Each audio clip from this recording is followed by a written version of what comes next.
अवैज्ञानिक तरीके से जो माफिया जो तत्व है वो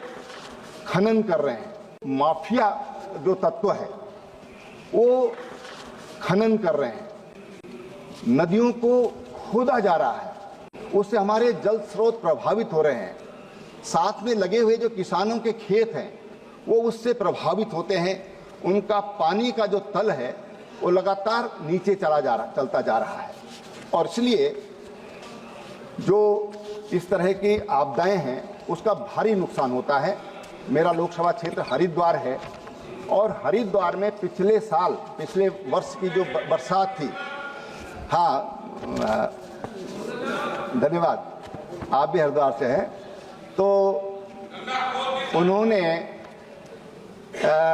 जब भारी बरसात हुई तो उसके कारण हरिद्वार जनपद की जो शुगर मिल्स हैं, 3 शुगर मिलें वहाँ पर 60% गन्ने की खेती ये पानी में डूब गई और उसके कारण 40% पर ही वहाँ की शुगर मिलों ने काम किया। मैं ये उदाहरण देकर इस ओर आकर्षित करना चाहता हूँ कि नदियों के कारण और भारी बरसात के कारण, यानी कि जो गंगा जी का उस समय करंट होता है वो बिजली की तरह होता है, इतनी गति उसकी होती है, वो पानी खेतों में चला जाता है। तो गंगा और सोलानी जो नदियां हैं उनसे वहाँ के किसानों की खेती की सुरक्षा के लिए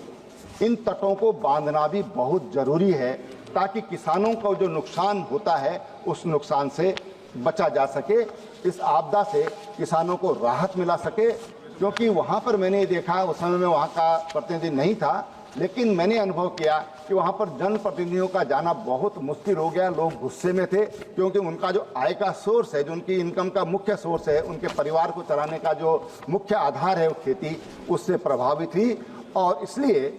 आपदा प्रबंधन से पूर्व जो आकलन, इस तरह के अनुभव जो आते हैं, उससे बचाव के लिए